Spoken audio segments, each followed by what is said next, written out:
Bonjour et bienvenue dans ce nouveau tuto qui n'est autre que la suite de la récupération de contenu via le web en utilisant des Cocoa Pods. Dans la première partie, je me suis arrêté à simplement rapatrier avec Alamofire le JSON et puis de l'afficher purement et simplement. Maintenant, il faut aller un peu plus loin que d'afficher le JSON tel qu'il est, global, que nous avons vu. Alors c'était voilà, c'était ce JSON là qui a été affiché par le print contenu JSON qu'on a récupéré grâce à la requête Alamofire. Maintenant, il faudra le décortiquer légèrement.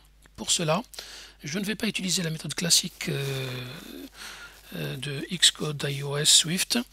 Je vais plutôt continuer ma lancée sur le Cocoa Pods et je vais utiliser un Cocoa Pod particulier qui est Swifty JSON. Alors, il y en a certainement d'autres. Voilà, celui-là, Swifty JSON, vous tapez simplement dans la recherche Swifty et vous avez un certain nombre de choses qui commencent par Swifty. Dans Swifty JSON, comme son nom l'indique, il rend très facile l'utilisation des données JSON dans Swift. Et on va le voir tout de suite. Donc, on est allé chercher notre JSON. Et pour le décortiquer, eh bien, on va falloir qu'on aille récupérer ce pod. Alors, je reviens sur là, je reprends mon Swifty JSON, je pars sur mon fichier pod, et là, je dis pod, tout simplement. Donc là, je l'ai intégré dans mon pod, et comme je le dis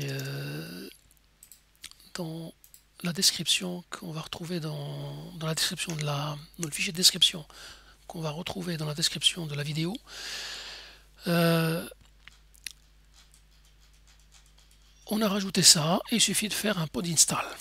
Dans la ligne de commande, on est dans le bon répertoire. Donc là, je remets un pwd pour savoir où on en est. On est dans code desktop que voici dans le fichier contenu from web. Ici, je vais faire pod install. Et là, il va aller chercher, voilà, il est allé chercher mon Swifty JSON. Ici, voilà, ils sont deux pod files installés. Et le Swifty JSON, c'est la dernière version, la 4.0.0. Très bien. Une fois que c'est fait, alors il faudra que je quitte cette affaire. Stop tasks, oui, très bien.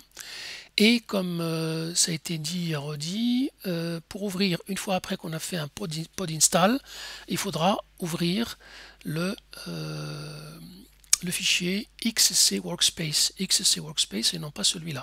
Le fichier avec l'icône creuse. Donc on l'ouvre. Et arrivé ici, eh bien, on va regarder déjà est-ce qu'il a les pods qu'il faut. Voilà, Swifty JSON en fait partie. Donc je fais un import Swifty JSON, voilà, très bien, il l'a. Et à ce niveau-là, eh bien, il suffit de faire un coup de récupération, cette fois-ci JSON, eh bien, il est du JSON, et là c'est JSON de cette librairie qu'on retrouve ici. Donc toute la librairie est par là. Et le JSON, voilà, JSON type, c'est un struct. Et quand on initialise, eh bien, il fait le JSON serialization avec un try, etc. Et ça, c'est exactement ce que j'aurais dû faire si je devais le faire à la mano, directement avec Swift. C'est tout simplement, ça fait appel à une JSON serialization avec la donnée et quelques options, et ainsi de suite. Donc, heureusement, on ne fait plus ça, et on repart dans notre bazar, et ici eh bien on utilise, donc c'est un JSON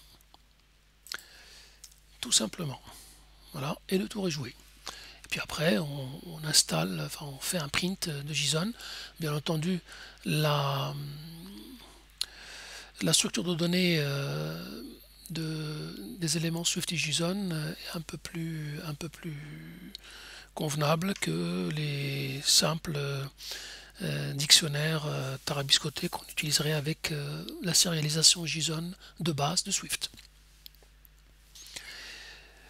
Donc, allons-y. Bon, normalement, ça devrait fonctionner sans aucun souci, comme à l'identique comme tout à l'heure. Et donc, il n'y a rien de sorcier. Alors, je vais profiter de cette affaire en essayant d'aller récupérer ces titres et de les afficher les uns après les autres.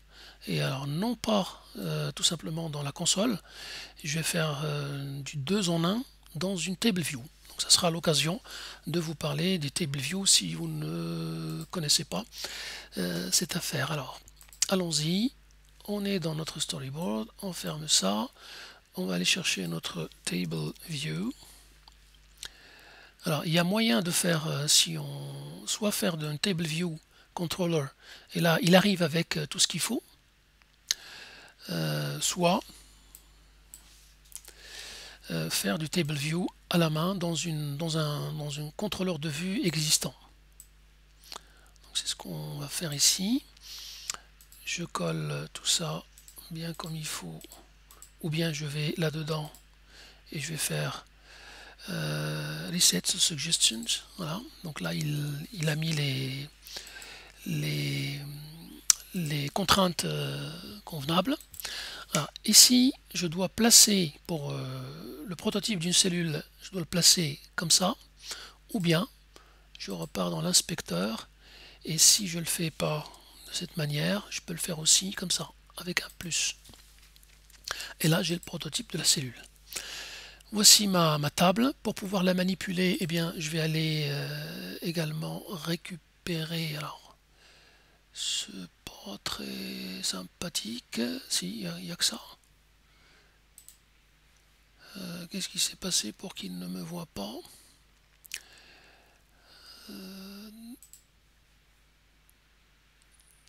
Ah oui, manuel. Donc là, on va repartir sur automatique. D'accord. Et donc, je vais prendre une table view et je vais lui mettre un outlet. Donc, une donnée pour manipuler ma table. Et ensuite, dans le code,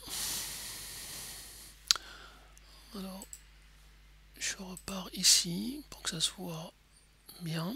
Dans le code, puisque c'est une table view, je dois le dire clairement que c'est une table view data source.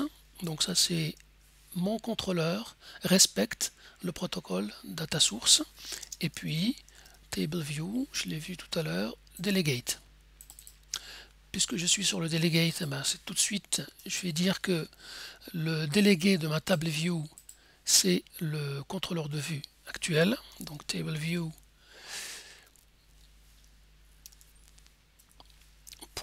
.delegate, et il y a du mal, hein, égale self. Voilà. Et là, il rouspète en me disant que je ne suis pas conforme, mon contrôleur de vue n'est pas conforme au protocole data source. Donc, soit je vais aller chercher avec jump to definition, et puis je vais aller chercher ce qu'il me faut, number of rows in section, etc. etc. C'est celle-là et celle-là, et puis les définir, soit faire le paresseux et dire,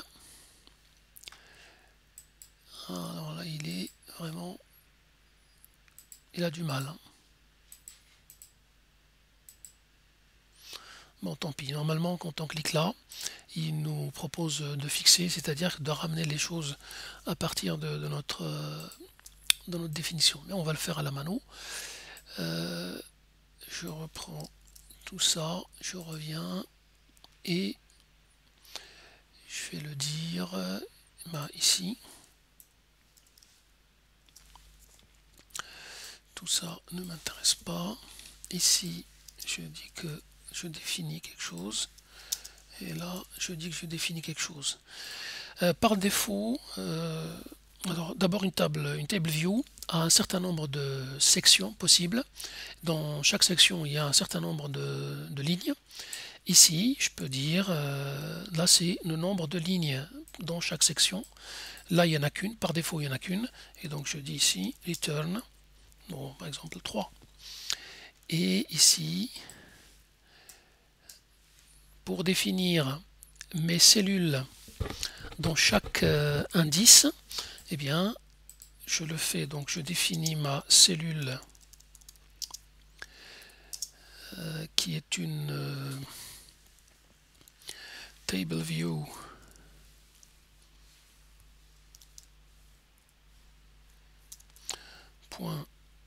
.reuse dq. Voilà. Alors pourquoi le dq reusable cell? Pourquoi je dois faire cette affaire? Alors si on regarde dans une table view, non, je repars ici simplement, dans une table view, j'ai un certain nombre de lignes. Imaginez que j'ai 10 lignes dans cette table à l'exécution. Ce qui se passe, c'est que ce qui est alloué en mémoire, c'est que l'espace pour installer 10 cellules. Et quand je scrolle, quand je pousse vers le haut, la mémoire occupée par la cellule 1 est laissée pour que la cellule 11 puisse l'occuper, et ainsi de suite. Donc, voilà. Donc c'est circulaire et on ne crée pas, imaginons que dans mon tableau j'ai une centaine de lignes, et bien il n'y a qu'une dizaine qui est allouée si j'ai que 10 lignes là-dedans, et à chaque fois que je scrolle, il y a de la libération de mémoire et puis la récupération pour les lignes suivantes. C'est pourquoi on parle ici de reusable cell, et on va les retirer de la queue pour les réutiliser pour la prochaine cellule. Et c'est comme ça que ça se passe. Alors, chaque cellule a le prototype de cellule a un identifiant qu'on va identifier de façon unique dans la table. Ici, on l'écrit là-dedans. Donc là, je l'écris comme ça, ma cellule. Et je repars ici et je le retrouve là, tel que je l'ai tapé dans l'interface. Et puis bien entendu, pour quel indice? Eh bien, c'est pour cet indice-là. Et je l'écris haut et fort. Ensuite, il va falloir remplir cette cellule. Alors pour l'instant, une cellule, par défaut, elle a un texte label. C'est un label, tout simplement, dans lequel il y a un texte. Et je lui mets un contenu. Voilà, et une fois que c'est fait, ben, je renvoie return la cellule. Voilà. Donc là, qu'est-ce qu'il raconte ici? Oui, parce que c'est un optionnel, donc ici, il va falloir que je mette l'optionnel chaining, donc le chaînage des optionnels en mettant un point d'interrogation sur la chose. Alors je vais avoir dans le tableau 3 lignes, chacune contenant un contenu. Le truc est vide, ça c'est simplement le mot JSON qui débarque ici, mais je m'en occuperai plus tard. Et là, elle est vide, pour la simple raison que j'ai tout fait sauf ce qu'il y a à faire. Donc ici, j'ai fait le nécessaire concernant le respect des protocoles. J'ai défini les fonctions obligatoires pour le data source, mais au niveau de l'interface, il ne faut pas oublier que, donc là, je suis sur le contrôleur de vue, il est représenté par cette icône, et ma table, il faut que je fasse un outlet referencing en disant que ma table, voici son data source et voici son delegate. Alors, cette manipulation, on n'en aurait pas besoin si on avait créé un table view controller direct, parce que tout est configuré de base. Donc je relance.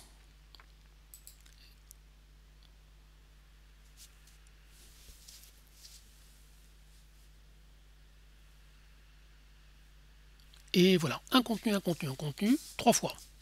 Maintenant, pour arriver à faire les choses convenablement, ce que je vais faire, c'est tout simplement définir, donc cette fois-ci, un tableau, ça serait plus sympathique. Donc var, et là, dans mon JSON, j'ai des catégories, et donc mes catégories, c'est un tableau de titres à chaque fois, donc monuments religieux, musée et parc et jardin. Je ne sais plus où est-ce qu'il est. Voilà, parc et jardin. Donc ça sera également 3 parce que j'en ai que 3 ici. Et donc je définis donc un tableau, donc catégorie, qui n'est plus ni moins qu'un string, tableau de chaîne de caractères que j'initialise tout de suite ici. Alors, pour éviter, alors, je vais reprendre mon contenu tout simplement. Et là, vous avez compris, si je vais le faire quand même. Imaginons.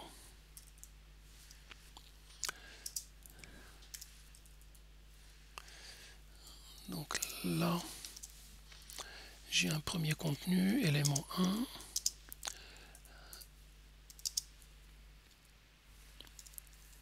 Élément 2.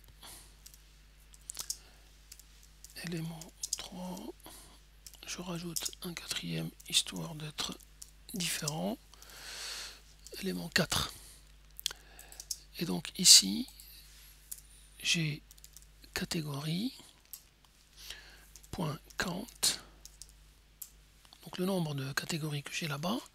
Et ici, au lieu d'avoir un contenu tout bête, eh bien j'ai catégorie entre guillemets, donc index path, et puis la ligne, le numéro de la ligne en question. Voilà, donc si je relance, je devrais avoir les différents éléments dans mon tableau.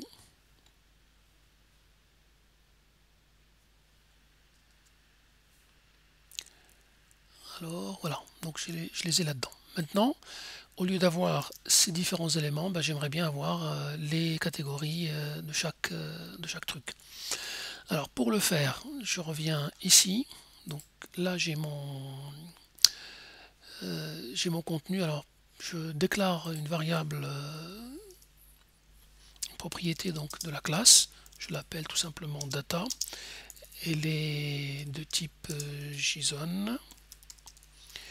Et je l'instancie directement. Et donc JSON, encore une fois, je répète, il provient de Swifty JSON.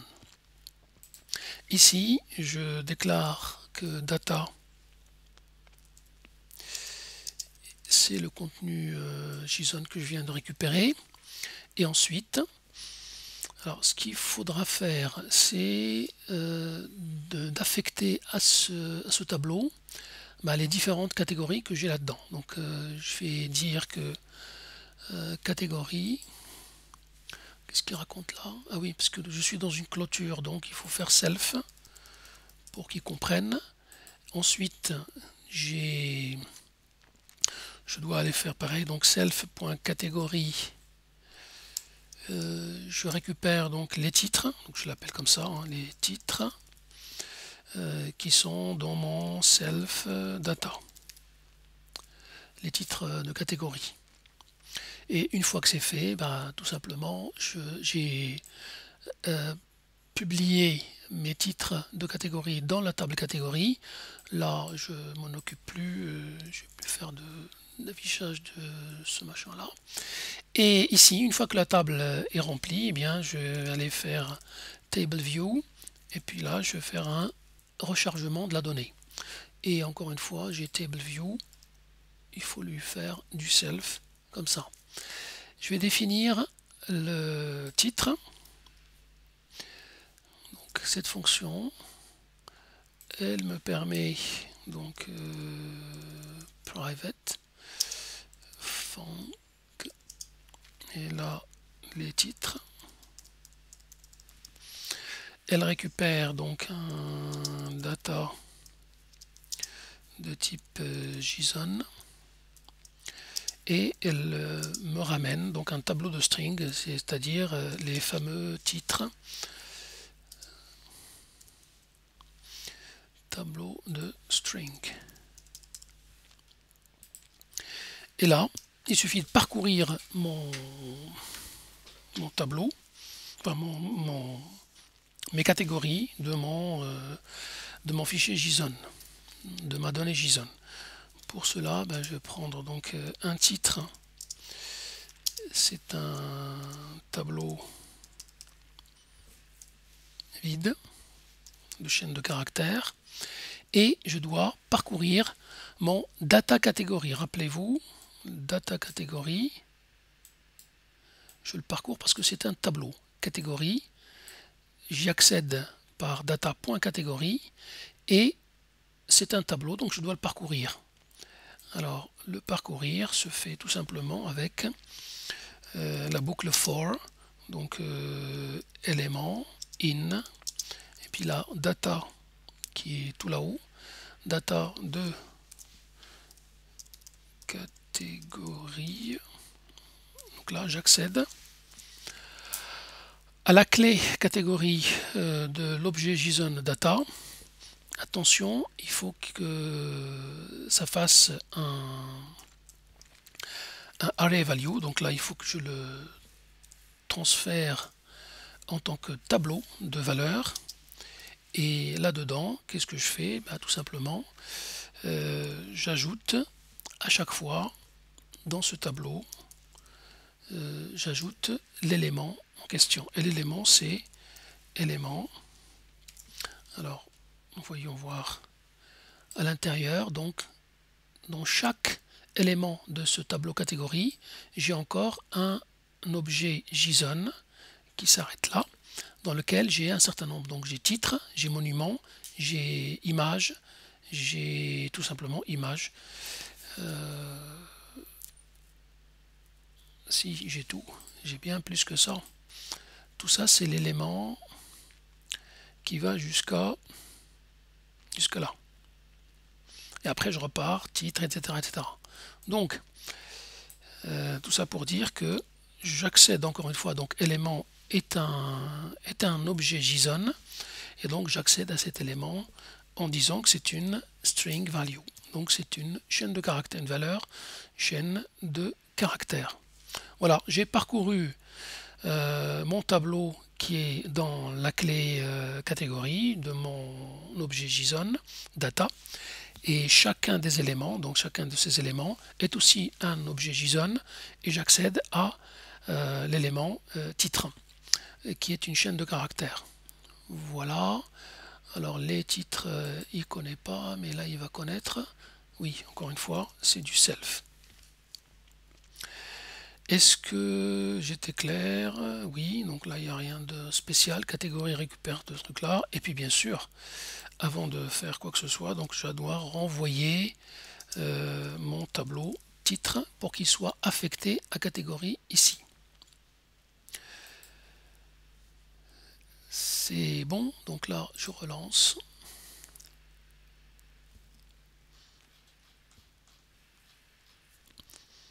Et